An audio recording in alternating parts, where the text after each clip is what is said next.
овој релаксиран петок одлучивме да го посветиме на така поубави, позабавни теми, да ги апострофираме важните и успешни приказни на нашинци, па дури и надвор од нашата Македонија или надвор од нашите граници. Токму за една таква приказна ќе зборувам и во следните минути, така што ми е драго што кај неа е вечер, а кај нас е утро. Ќе ја поздравиме Тамара Василковска, која што ни се јавува од Сан Франциско. Тамара, добро утро. Или добро вечер. Да, добро вечер, да. Колку е часот кај тебе? Скоро е полноќ. Скоро е полноќ, што значи дека овој нов ден што ние сега го живееме, тама уште не е започна, така? Некако? Да, точно. Добро. Да, точно. Како си ни периодов, еве може да те прашам, со оглед на тоа што нели јас и ти веќе известен период комуницираме, се договараме и драго ми е што еве конечно имаме ден кога можеме да го реализираме ова твое на некој начин виртуелно гостување, но ти ќе ни бидеш мотиватор, пример за тоа колку далеку можеме да стигнеме и дека светот навистина нема граници и никакви бариери ако нели силно веруваме во она што го носиме во себе или силно го посакуваме. Некако така ми испишана и темата, така и ќе го започнам разговорот, бидејќи велиш дека од секогаш те фасцинирал мозокот и како тој работи или што тоа внатре ни се случува на сите нас во главата и тоа истражување или таа фасцинација те донесе многу далеку, но ќе те вратам на почетоците. Кога се јавуваат оние твои први аспирации за тоа, нели, што имаме во главата, што сите ние носиме и што се случува? Да, па тоа почна кај мене кога веќе студирав уште медицина одамна повеќе од 10 години во Македонија и ме интересираше повеќе за тоа што се случува во мозокот и како се развива свесноста и сето тоа ме донесе до тоа да водам проекти како дел од Европската медицинска студентска организација ЕМСА на медицинскиот факултет, каде што се трудев да приближам медицински студенти за тоа да повеќе се интересираат и да разберат како се развиваат одредени болести, која е етиологијата нивна. И тоа се почна околу тоа и исто така голем удел имаше дека присуствував на едно предавање на професор доктор Никола Стиков, што е моментално е професор на МГИЛ универзитетот во Канада и тоа ми даде мотивација да пробам да развијам кариера во наука и покрај тоа што веќе завршив медицина. После тоа аплицирав и добив стипендија од германска владина организација, кај што бев една од 10 луѓе од Македонија што добија таа стипендија и се преселив во Германија, во Тубинген, каде што завршив магистарски во молекуларна медицина, кај што главна насока ми беше невронаука. Потоа пробав пак да се вратам, да пробам да бидам во медицина, да специализирам, ама се осетив дека не е тоа правецот за мене, дека имав голема страст кон тоа да истражувам што се случува во мозокот и мислев дека ако се трудам да разберам повеќе што се случува од научен аспект, ќе можам да придонесам повеќе за пациентите, него да работам од клинички аспект. И затоа продолжив да почнам докторски студии во Универзитетот на Антверп во Белгија, каде што работев биомедицински науки и моите докторски студии беа поврзани со најголемата организација невладина за Хантингтонова болест. И пред 2 години завршив и станав доктор на биомедицински науки. И после тоа решив дека сакам да пробам да одам надвор и еден од соновите ми беше да одам во Америка. И аплицирав на Јейл, на Харвард и на универзитетот кај што сум сега, што е Универзитетот на Калифорнија, Сан Франциско. И најмногу ми се допадна опцијата тука и градот сам по себе и општо професорката која што ме викна и лабораторијата што станав дел каде што сум денес.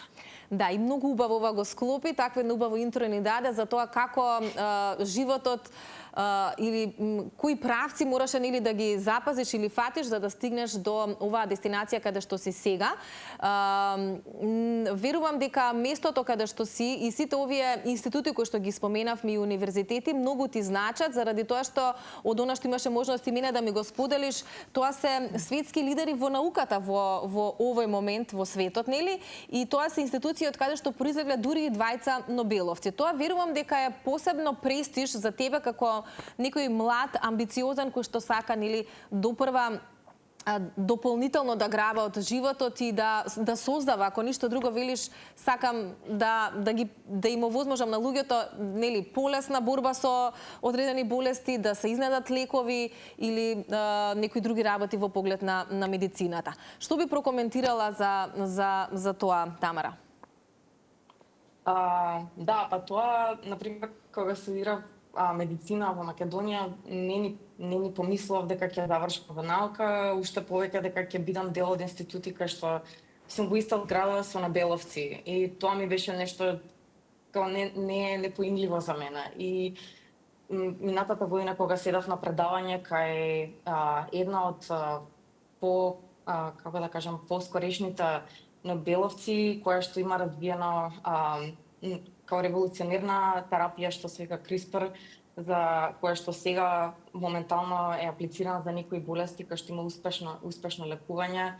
Се осеќам многу посебно дека сум успела да дојдам до тоа да седам во иста соба со такви луѓе и многу инспирација ми дава тоа за да продолжам да работам тоа што работам, затоа што се осеќам дека кога сум во таа соба со тие луѓе, мислам дека се е возможно и дека ако вложиш доволно труд и работиш на тоа што сакаш, ќе успееш да стигнеш да си во таа соба со тие луѓе. Да, и веројатно за млади луѓе кога така размислуваат дека ништо не е невозможно, е посебно чувството кога знаете дека можете заедно да го менувате светот со многу луѓе како, нели, слични на вас. Верувам дека, мислам, тоа и го напомена, дека е некоја посебна привилегија да се биде, нели, дел од тој калибар на луѓе за кои што не постојат граници. Тамара, се вели дека мозокот е најнеистраженото нешто, нели? Иако постојат толку многу луѓе кои што работат на него и на неговото истражување, кои се најновите новитети во поглед на медицината или од медицински аспект, а се поврзани со мозокот? Верувам како и на многу други луѓе, така и ти веројатно посакуваш, нели, да нема болести или да се најде лекот за болестите, но не оди тоа така едно со друго. И верувам дека оттаму и потребата постојано да се истражува и да се работи на истражувањето на мозокот. Но еве, периодов работите, предпоставувам, на многу иновации, на многу формули поврзани со сите болести кои што можат да го нападнат мозокот. Па кои се новитетите? Да, во тоа, например, откако сум во ваква околина тука во Америка, добиваш као перспектива за тоа колку луѓето работат на многу иновативни аспекти, да развијат нови диагностички алатки, исто така да најдат нови механизми, нови терапевски цели како да ги решат овие болести. Конкретно за мојата струка, јас работам со специфичен тип на магнетна резонанца, што е многу ретко пристапен во светот. Мислам дека има околу 6 до 7 центри во светот, кај што е еден од лидечките центри кај што јас работам, и таа техника возможува да дознаеме како мозокот користи енергија во живо и дали тоа е примарен настан кој што се случува во невродегенеративни болести пред да се развие болеста декади однапред. Така што мислам дека има многу напредок, има многу иновација и исто така има многу иновација од аспект на терапија, бидејќи пред недела-две беше објавено дека има успешна генетска терапија аплицирана за Хантингтонова болест, која што, како што прикажа на вести, дека има 75% успешност да ги намали и да ги редуцира симптомите кај пациенти што имаат оваа болест. Да. И јас, да бидам искрена, се фасцинирам од разговоров и од тоа колку навистина светот оди напред и веројатно луѓето како вас се залагаат за сето тоа да стане поедноставно и подостапно за секој еден граѓанин, но ете, тешки се чекорите, мали се можеби, но секако се вели големи за човештвото. Тамара, споменавме дека си во средина во каква што си, со сите овие важни луѓе во твојата струка кои што те обкружуваат, се чувствуваш ли на моменти како странец или едноставно баш и за странците, особено нели во Америка е земја на можности, но дали буквално се што е на располагање ти и тебе достапно, дали се чувствува некаква дискриминација можеби или едноставно кога го имате знаењето не е важно нели од каде сте и кои сте, туку си постои рамноправност за сите? Да, тоа е многу добро прашање, мислам, и мислам дека пред да дојдам сите имаме идеја како Америка е земја на можности, дека сите имаат еднаква шанса и според мене од моето искуство тука го имам искуство и јас, бидејќи сум во ситуација каде што имам ментори кои што ми даваат можност да водам проекти, ми даваат можност да држам говори на разни конференции, ми веруваат во тоа јас што сметам дека треба да се направи. И ја имам таа можност што имаат и други, дури мислам се осеќам дека и повеќе, ама тоа бидејќи имам покажана желба и интерес да водам на таков начин. Во ниеден момент до сега барем се немам осетам на никаков начин дека сум помалку или дека сум дискриминирана, ама мислам може и тоа има врска во каква фаза сум во мојата кариера, пример кога сум била студент претходно, може сум се осеќала поинаку, ама во овој момент барем во оваа околина не сум имала таков печал. Остануваш во Сан Франциско или поинакви се твоите планови за догледна иднина? Во моментов сум во Сан Франциско во наредната година и година и пол, ама планот ми е да отворам своја лабораторија, уште не знам во кој дел од светот. И кога би имала кога ќе отворам таа желба да имам своја лабораторија, сакам да дадам шанса на луѓе што доаѓаат од Македонија да искусат како е да правиш наука надвор и да искусат каков вид на друг вид на општество и луѓе какви има надвор. И мислам дека тоа би било многу ќе биде многу као ново и као искуство за тие луѓе да го видат тоа и да го искусат. Лабораторија каква е желбата? Па сакам да имам лабораторија што работи на невронаука, ама конкретно да работи со напредни методи поврзани со магнетна резонанца, за да се развијат нови диагностички методи за разни невродегенеративни болести. Одлично. Она што и премалку го споменавме, дека твоето обкружување во моментов, институциите каде што секојдневно функционираш и работиш, се светски лидери во науката. Во моментов ги споменавме и ја спомена и жената која што неудамна, како спомена, е Нобеловка, од која што имаш можност постојано да учиш. Претпоставам дека тоа е една посебна привилегија да бидеш во комуникација со нели најдобрите во светот и верувам дека тоа е како школа постојано, секојдневно, така тие се неисцрпен извор на информации. Колку успеваш се да впиеш од нив, затоа што верувам дека секоја реченица е можеби нешто ново, во смисла на тоа нешто што може ново плюс да се научи. Да, па мислам дека е прашање на баланс, бидејќи многу различен на начин на кој што се прави наука во Америка споредбено со Европа. И повеќе, мислам, треба да си цело време љубопитен и да успееш да одиш со начин на разговор со професорот и да избалансираш како тоа оди со експериментите што ги планираш. Као се е во баланс. За се во животот треба добар баланс. Неодамна доби и награда, мислам дека беше тоа некаде на почетокот месецов. Сега јас на некој начин не имам преведено, но ти можеш да ме надополниш со вистинските изрази. Награда од Комитетот на Светскиот молекуларен конгрес за твојот придонес на нивната годинешна конференција. Што значи за тебе оваа награда? Дали можеби во иднина ќе ти отвори нови можности, нови хоризонти на полето на кое што работиш? Да, значи, таков тип на награда, например, ми дава као визибилитет со други професори, например, кога на други конференции сум требала јас да одам да барам и да контактирам професори, ми дава шанса да сум во позиција да професори ме знаат и доаѓаат да сакаат да соработуваат со мене. Ме става во поинаква позиција што ми носи можности да го остварам мојот пат каде што сакам да имам своја лабораторија. Одлично. Пред малку го споменавме балансот, па каков е животот таму и како балансираш ете во поглед на приватен живот, во поглед на работа, затоа што вака имам чувство дека 90% може би е работата, или? Какви се секојдневијата таму? Мислам дека во високо компетитивна околина, како што е дел од универзитетот што сум, треба некој вид на одредена жртва, каде што мислам, ако имаш амбиција да работиш ваков вид на работа, ќе биде поголем дел од секојдневијата работа. Ама знам да балансирам, например, имам многу природни убавини тука во Калифорнија, сакам да одам да планинарам, например, или читам книги во слободно време, или одам на концерти, бидејќи во Сан Франциско има многу опции да се прави што ќе посакаш, така што баланс е, ама генерално е повеќе работа.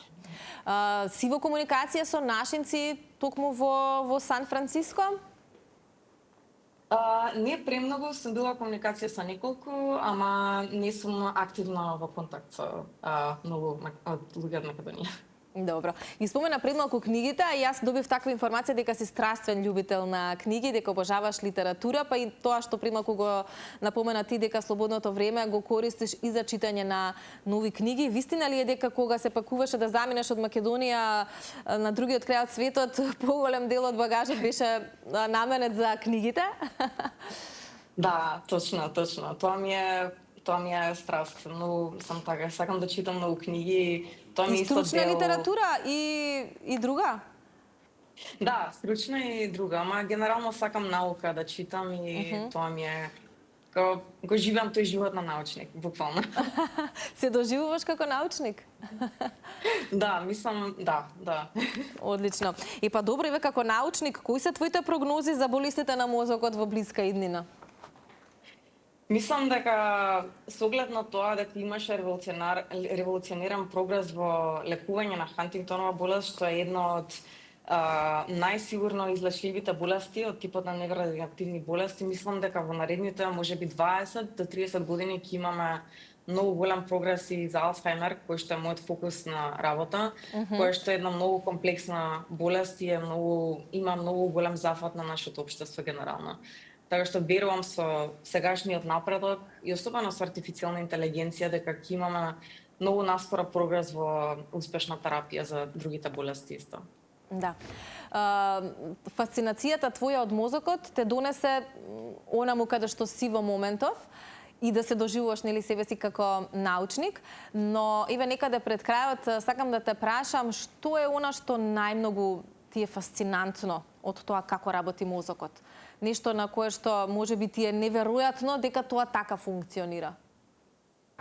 Мислам, секогаш ми била како најезотерична работа што секогаш сум сакала да разберам свесност, како развиваме свесност, како мозокот успева да развива свесност и да сме способни да прецепираме се околу нас. Тоа ми било секогаш некоја неодговорена тема и секогаш ми било огромна страст да читам книги поврзани со тоа. И од каде доаѓа таа свесност? Имаш вака некаков одговор?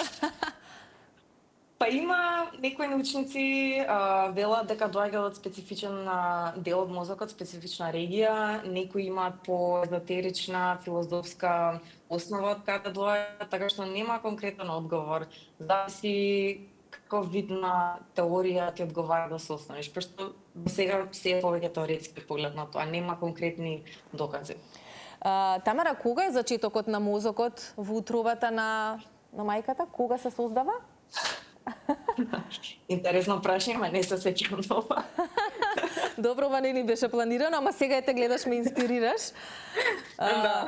Затоа што да, веројатно од тој момент започнува неговото развивање и целото ваше истражување на научниците ширум светот. Пред да ти посакам добра ноќ, ќе сакам само да ни споделиш дали можеби до крајот на годината имаш некои позначајни ангажмани кои што те очекуваат, нешто на кое што дополнително ќе работиш и ќе се надградуваш. Па имам, бев поканата како поканет говор имам на една конференција на крај на месецот, што е првата што ја добив мојата кариера и тоа ќе ми биде нешто ново што мислам. Супер. Чекам да дојде. На која тема ќе биде твој одговор? Ќе биде на тема на Алцхаймер, пошто проектите ми се поврзани повеќе со Алцхаймер и работам во преклинички модели. Тоа се модели во глувци технички и се манипулирани генетски за да реплицираат одредени аспекти од Алцхаймер.